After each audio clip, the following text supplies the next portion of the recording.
Karl Sutton breaking off once again. And that is the best break of the night by a country mile. I'd almost forgotten what that looked like. Yeah, and if Karl could square up the break like he has there, on repeat, he would win more titles. There's no doubt about it in my mind. His game after the break is phenomenal, and his break can be hot and cold. And sometimes you see him get wild, and like he did on the first break of the night, he got pretty close to the right centre pocket. This one, cue ball was flushed. And the split is deserving of a break that was flushed as well. Just the way the layout is here, yellows are pretty good. The reds aren't really an option. So it's all down to the transition from the top 4 to the bottom 3.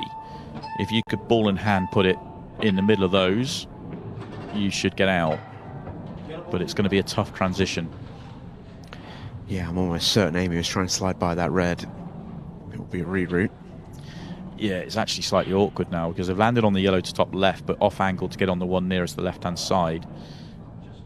So actually making the transition in a couple of shots' time even harder. Do you screw down the table now to hit the gap? You might do that. No, stays up the table. Could have just pulled back, hit the gap, and dealt with a 3 at the bottom, then worked their way back up. So we'll see, because to me it still comes down to that. When do you come down? Quite like being pretty straight, though. Oh, she's not jawed, is she? Might be. Might be.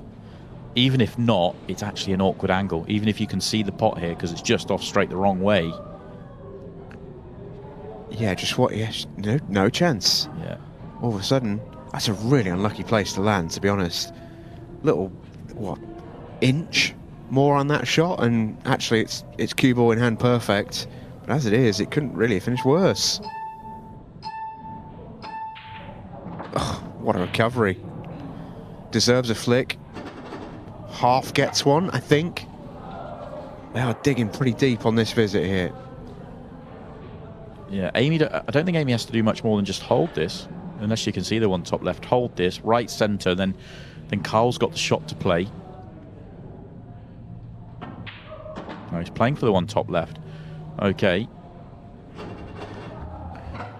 It's all about finding a gap. Do you have to? Can you clip it back if you hold the high gap? If you hold the high gap and you can clip it back, not too bad. Otherwise, you could lose the cue ball. If you have to screw it all the way down to hit that gap, it's a completely different level of shot. This will tell us, and it looks like he's flying it, I think. Yeah, oh, goes the other way. What a shot this is. Whew. How is your cue ball? Did not think Karl Sutton would go that way. No, nor did I. But I think if he screws back, it actually makes the red nearest the top left corner that's left actually play huge. And almost forced into going that way. What a 2 shots he's just played back to back. And that's a lovely little touchy shot from Amy as well, just to float a tricky gap. That shot from Karl was an absolute rocket. Yeah, best frame of the night. Not close either. That was some finish. Always love when... It doesn't happen all the time because great players tend to make the game look annoyingly easy a lot of the time. But when stuff just goes against them and great players just have to really chase one, oh, it's good to watch.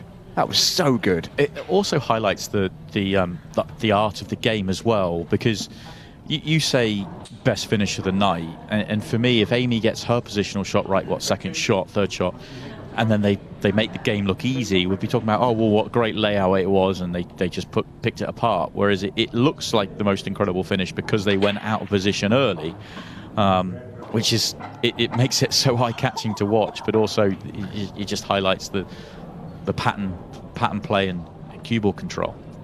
Yeah, absolutely. I mean, you're absolutely right, of course. But just in terms of sheer tariff, the shots executed to get out in the end were absolutely extraordinary. Oh, the 2 shots from Karl in particular were just, absolutely top-tier shots.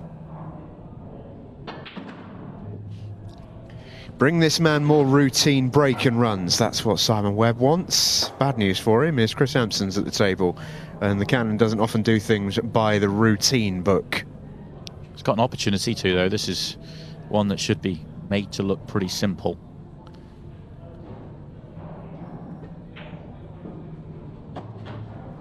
Assuming the yellow isn't blocking the red nearest the right side cushion, this should be fairly simple.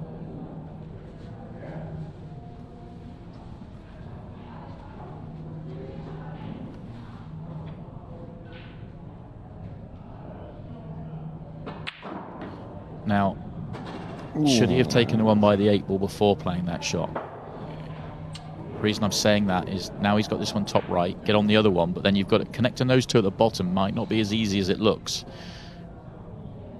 I think he probably should have taken the one by the 8 ball and screwed back the 6 inches to then play the shot he's just played.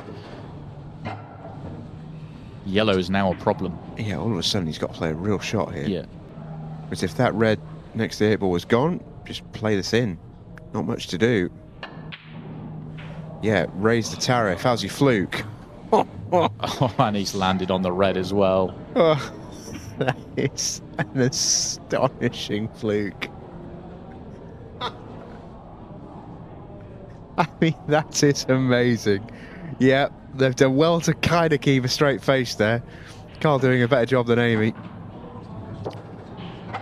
Oh, that is a savage one. Eventually they both go, yeah. Yeah, fair enough, really. Goodness me. Kris Hampson, yeah, puts up a tiny little hand. Oh, sorry. That's a reaction. That facial expression tells the full story. That was an absolutely bonkers fluke. I mean, that's ridiculous. We don't have this award because, you know, we don't like to sort of reward that kind of thing, but if we did have a fluke of the year, that would be in the conversation for everything that's happened there. I mean, yeah, absolutely. I don't even know what to say about that one, to be honest with you. In my opinion, he made a bad decision and then obviously come across one because he got a problem with a cue ball and gets fully rewarded with a tap in final red and 8 ball. How about that for a break, by the way, from Champs? Absolute beauty. Can't hit the break too much better than that. Yeah. The only thing I would say, and this is purely as a fan of the game, I would love to see Kris not hold up his hand at the end there. I would love to see him turn around and sit down and just not react at all. Just wind your opponent up a little bit, because you could tell they were reacting to it. Yeah, 100%. Turn their sort of bemusement into genuine irritation. Yeah, absolutely. A little bit of gamesmanship there, which I'm not always a fan of, but I'd love to see that happen. Yeah, I think in a scenario like that, I'd be all for it. Yeah, play into it. Amy's looking for something a touch more sedate, a routine break and run, and if the red by the 8 ball goes comfortably, she's on for exactly that. I think it goes, but I don't think you can do anything other than be playing into the 8 ball. So the question is, can you get on it and leave the one just above the yellow, looks like the 1 ball there, to left centre, to then reconnect back to the 8 ball? She's playing into it, so that tells us it doesn't. And all of a sudden, trouble. Wonder if the double slides in. Even if it doesn't, it might still be the shot.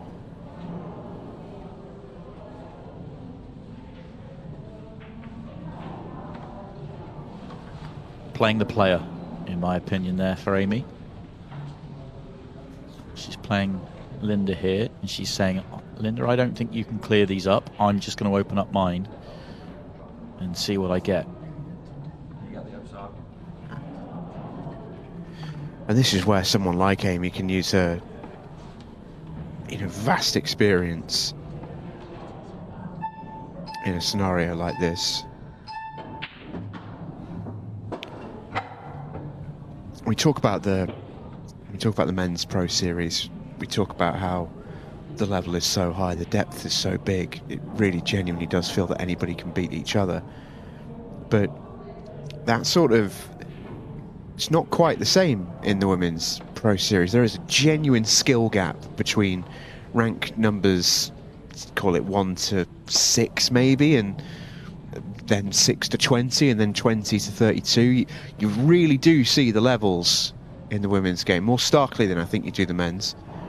And to that end, Amy's used to playing players like Linda all the time, and you can see there she knows where to place her bets. Yeah, absolutely. I mean, if you're playing Tom Cousins, you can't play the shot that Amy played because you're going to get punished every single time. But you know, if Amy plays Linda in a pro match, Amy's a huge favourite, and you know, in this situation, play the percentages, which is let's open up mine and leave. It wasn't an easy finish by any stretch. There was problems to deal with, but yeah, that was the way that she was going to get another opportunity.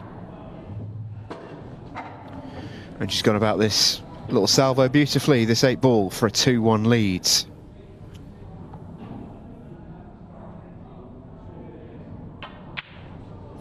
Oh, wow. You don't see many of those from Amy Beauchamp. Yeah, that's a tough one. That one will really hurt, and this is where Linda's got to really step in. Yeah, if you can clear these up, this is like winning 2 frames. Don't have to do it in one visit. That's the thing I would say here. There's nothing that says you have to. You can do, but nothing that says you have to. Do you just develop one of the yellows at the bottom and hide behind the other? Good cue ball here will tell us what she's going to do next. Oh, if she lands on that's fabulous. What a shot that is. That is absolutely fabulous. Yeah, that's brilliant from Linda Haycock.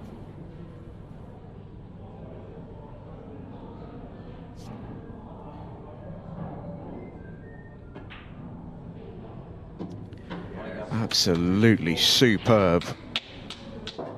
It was interesting there. She was sort of finding the angle down on the shot, but found it to perfection and lands plumb perfect.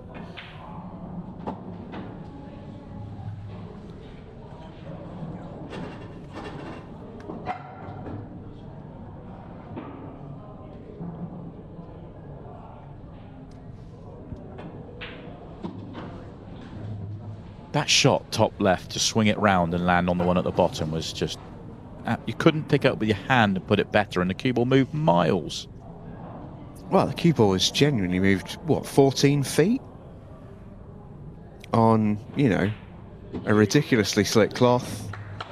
That was absolutely awesome from Linda Haycox, and she takes the win in the frame over Amy Beauchamp, and that will be a very, very sore one for champs to settle with. Yeah, cued straight across it.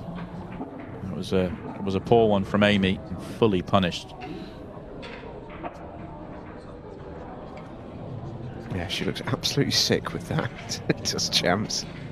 And that's the thing, you can be annoyed with what happened in the frame before with Kris, and you can kind of point at, oh, how fortunate was he, and that's a frame they lost that they probably, you know, if he doesn't get the fluke, that all things being equal, he's going to lose that frame. But Amy's cued across one there. They should be 2-1 up here, and that's what they should, you know, that's what they'll look back on, or what they should look back on, not necessarily the fluke from Kris. Scotch frame coming up. Kris Hampson on the break.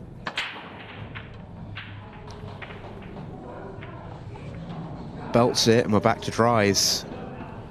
No change out of that one. Just a slightly fiddly layout. And this is also coming back on the difference of if Amy makes the 8-ball here and they get this layout, we're talking about match management and clock management. And the layout they've got here, they want to be aggressive, they want to chase it, because a draw is not, it's no good to them, but they can't. Touching ball hasn't been called by our referee 𝗟𝗓𝙉𝗍𝗔, so must hit a ball and then a cushion after contact.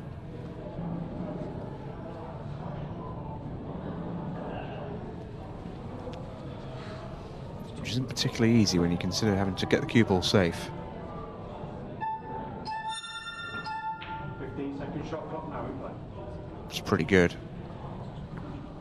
Pretty good. It's another brilliant shot. Got the pace of the table down as Linda. Is Amy going to go? No, not tempted. Is she going to go in off? No. Clock is just starting to be a big factor for our defending champions here. Back firmly against the wall.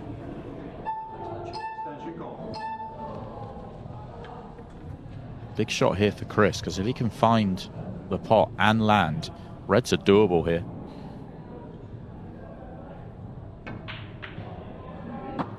Can he ever? Yeah, that's okay. One in the middle of the table goes right centre. Natural line, where's that? Now, natural line might be pretty good here. Just drop it in dead weight. Go into the 8 ball. Goes into the red. It's awkward then.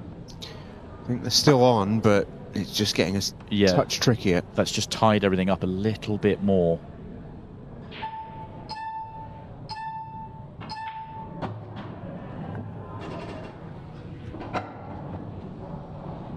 Does the red by the 8 ball go top right? If so, you could land on that next without having to move anything.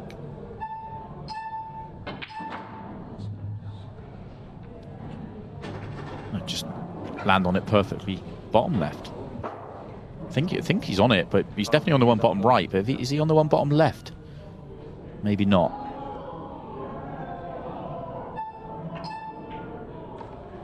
Oh, that was such a big ask to hold on to that. Yeah, threw the side on and it just threw the cue ball out way too much. So 3 minutes, they've got to mop these up, and then it will be Amy in the next frame. And they really need to win as well. They can qualify if they get a draw, but the only way they're going to do that is if everybody else matches their results, i.e. a 4-way 6-red shootout with everybody winning, drawing and losing one. We've only ever had one 4-way 6-red shootout in the history of our Ultimate Pool Monday nights. Good 200-ish shows, so the odds are pretty slim. Yeah, Amy missed a cannon there. She thought she was going into the yellows. Is this a big pocket double? Certainly is. I'm not sure how big that pocket was. I think that's a brilliant shot. He's not been rewarded either. Or are they on the yellow to left centre? They are on the yellow to left centre. Yeah, you can make a case they deserve that gap. And they're now in ship shape. Less than 2 minutes. Again, they really need to win. So this frame needs to be a guarantee. Making both helps them do that a little bit quicker.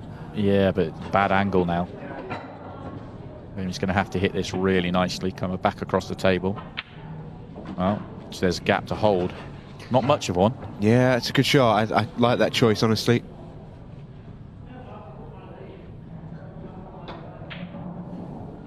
In it goes. It had a little wobble, but in it goes. And 1 minute and 22. 1 minute and 21 seconds remaining. 2 each. And they will have an opportunity to go and win this match. Smiles in the corner. Furrowed brows in their opponents. Karl's played brilliantly in this match. And you have to question, have they made a bad decision not sticking him in the new number 2 player role, which would normally be convention when playing on the right-hand side of the arena, because you'd set Karl up to go individual, Scotch individual, and it would be him coming to the table to break now. Remember, he got broke cleared by Kris in his individual frame. He's essentially been taken out of it other than the Scotch. Now then, Amy, 1 minute and 17 seconds, and it's come out a bit sticky. She did have, it's worth pointing out, an unbelievable buzzer beater over in the States about a week and a half ago, teaming with Craig Waddingham. It's a team containing Shane Van Boning and Ashley Benoit, two of the very best American players around. And she's not going to do it at the first attempt here. Will she get another one? Kris, what are you doing? Call your extension.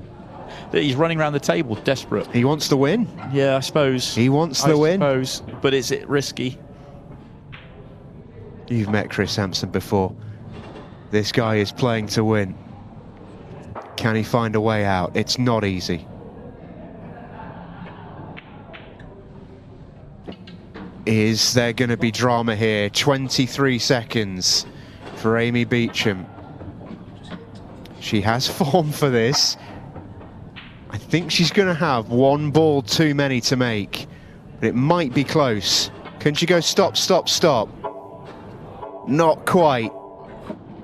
Not quite. It would have been close with another 10 seconds on the clock, but it ends a draw, and the defending champions stay alive, but they are clinging on to their mixed pairs 2025 by their fingernails. They must win their next match, and they can only qualify now via a 4-way 6-red shootout if all results go their way. Drama in the mixed pairs.